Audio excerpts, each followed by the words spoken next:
السلام عليكم ورحمة الله وبركاته. اللهم صل وسلم وزد وبارك على سيدنا محمد وعلى آله وصحبه أجمعين. ازيكم يا حبايبي، عاملين ايه؟ يا رب تكونوا بخير. قبل ما أبدأ الفيديو أتمنى منكم ما تنسوش الاشتراك في القناة وتفعيل زر الجرس عشان يوصلكم مني كل فيديو جديد بنزله، وما تنسوش لايك وتعليق حلو منكم يشجعني. أنا محتاجة دعمكم جدا، ومحتاجة جدا انك تكبروا لي القناة عشان أكبر إن شاء الله معاكم وبيكم، ونستمر مع بعض دايما في الأحسن. اول حاجة هنقول بسم الله. النهاردة هنعمل مع بعض ان شاء الله كبدة وبطاطس محمرة ورز. الكبدة دي يا جماعة اكلة مغذية جدا ومفيدة، وكان بيبقى طعمها حلو قوي. اول حاجة كنت اعملها دلوقتي، كنت بوريكم الكبدة اللي انا جايباها. كان شكلها حلو قوي، لكن كنت بحطها تحت المية عشان اديها شطفة من الدم اللي فيها مكان ايد الجزار وايدينا وكده، وهقطعها قطع صغيرة. في ناس مش بتحب تغسل الكبدة لما بتجيبها، بتقول ان دي بتضيع فوائدها، لكن انا بحب دايما ان اغسلها عشان بيبقى فيها دم كتير جدا، وكمان مكان ايدينا وايد الجزار وكده، بس مش بطول فيها يعني في الغسيل. وفي الوقت ده يا حبيبي كنت قطعتها قطع صغيرة بالشكل اللي احنا شايفينه ده، وبعد ما قطعتها هديها الشفطة كده تحت المية مكان ايدي.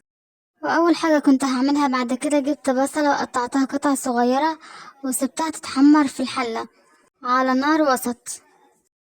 في ناس يا حبايبي بتحب تاكل الكبدة بعيش وطحينة وشيبسي أو بطاطس مقلية، لكن أنا المرة دي كنت هعملها برز. طعم الكبدة بالرز برضو بيبقى جميل جدا. وفي الوقت ده يا حبيبي كنت هروح عشان أجهز حاجة الكبدة دلوقتي، والبصلة بتاعة الكبدة كانت بتتحمر. جبت فلفل أخضر وهقطعه قطع صغيرة، فجبت فلفلاية خضرة كبيرة عشان الصوص بتاع الكبدة يبقى كتير. الفلفل الأخضر بيعمل طعم حلو أوي للكبدة. زي ما احنا عارفين يا حبايبي، الكبدة بتحتاج المكونات بتاعتها تكون معمولة بكمية كبيرة، يعني الشبت تكون بكمية كويسة والفلفل والبصل، وبنحط فيها برضو توم علشان يعملوا لها طعم حلو. وفي الوقت ده يا حبايبي برضو كنت جبت كمية الشبت اللي معايا وهقطعها بشكل صغير زي ما احنا شايفين كده بالطريقة دي. وبعد ما اقطع الشبت كويس والفلفل الاخضر، هروح اغسلهم غسيل كويس قوي وهصفيهم. ده في الوقت اللي انا كنت بحمر البصلة فيه.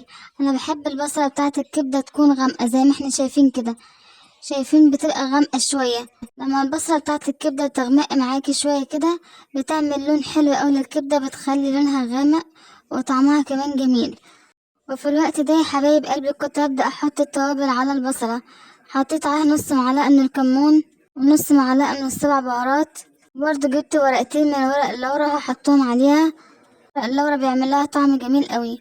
وبعد ما غسلت الشبت والفلفل الاخضر وصفيتهم كويس قوي، هبدا اضيفهم على البصله عشان ياخدوا معاها تشويحه حلوه.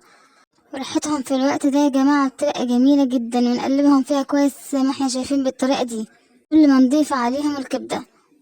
برضه كنت مقطعه شويه من الثوم، وهبدا اضيفهم عليها. اول ما هيتحط عليها هيتحمروا على طول وهياخدوا اللون الاصفر.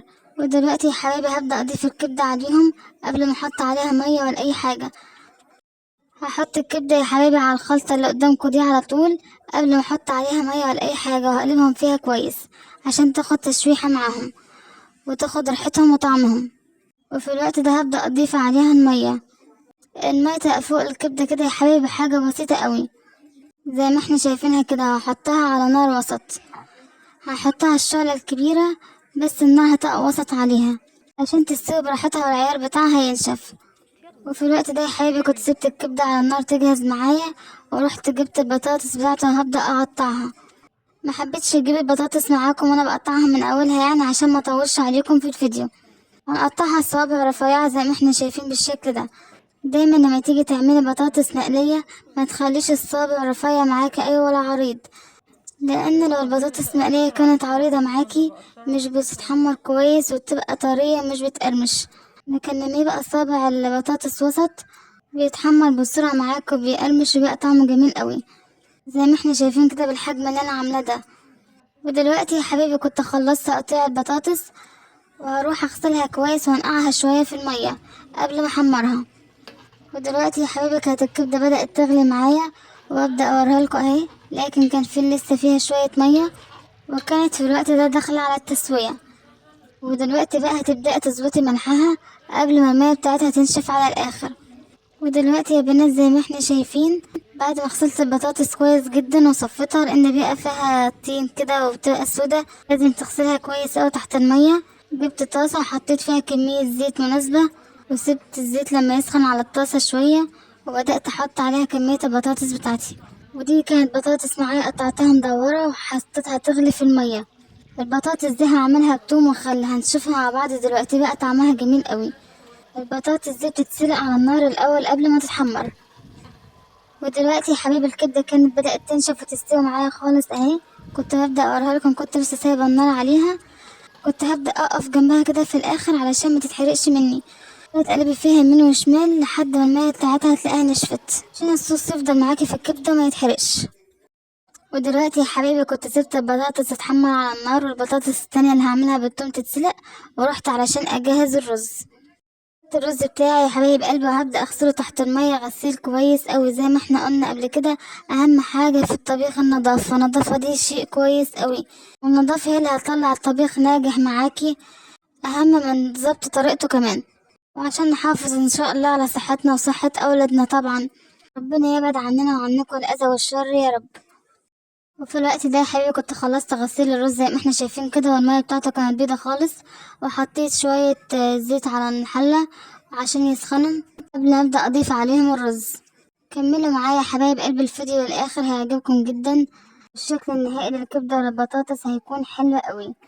ودلوقتي ضفت الرز على الزيت، وهحط عليه العيار بتاعه، هسيب النار عالية عليه، وهظبط ملحه لحد ما العيار بتاعه ينشف، اوطي النار عليه واسيبه بقى يستوي. في الوقت ده يا حبايب قلبي زي ما احنا شايفين كده البطاطس كانت بدأت تتحمر معايا وتاخد لون دهبي وجميل قوي. لازم تحط على البطاطس كمية زيت كويسة علشان تطلع مقرمشة معاكي وما تتحرقش. وفي الوقت ده كنت ببدأ اشوف ايه اللي اتحمر في البطاطس، وببدأ اطلعها من الطاسة. شايفين يا حبايبي دي كمية البطاطس اللي كانت في الوقت ده جهزت معايا. وهبدأ اروح دلوقتي احمر في البطاطس المدورة اللي هعملها بالثوم والخل.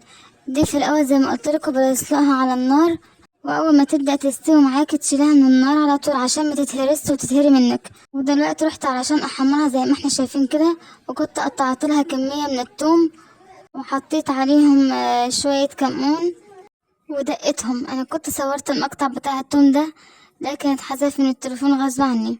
وبعد ما تخلصي تحمير البطاطس تبدأي تحمري الثوم بتاعك، وتحط عليه شوية صغيرين من الخل بعد ما يتحمر.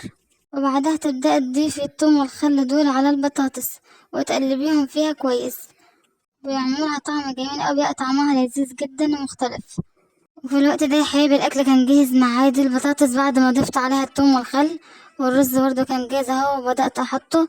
والكبدة كان شكلها جميل جدا، كنت سايبة في الكبدة شوية من الصوص زي ما احنا شايفين كده، بناكلها على الرز، بيبقى طعمه حلو قوي. يا رب طريقة الأكل تكون عجبتكم، ولو بتعملوا الكبدة بطريقة تانية أو أحسن من كده برضه عرفوني في تعليقاتكم. وياريت أكون قدرت أفيدكم بحاجة من الفيديو. أتمنى منكم إنكم تدعموني، وما تنسوش الاشتراك في القناة وتفعيل زر الجرس عشان يوصلكم مني كل فيديو جديد بنزله. وتدعولي في تعليقاتكم، وتوصلوا لي الفيديو لايكات كتير، وتعملوا له شير لأصحابكم، هذا فضلا وليس أمرا.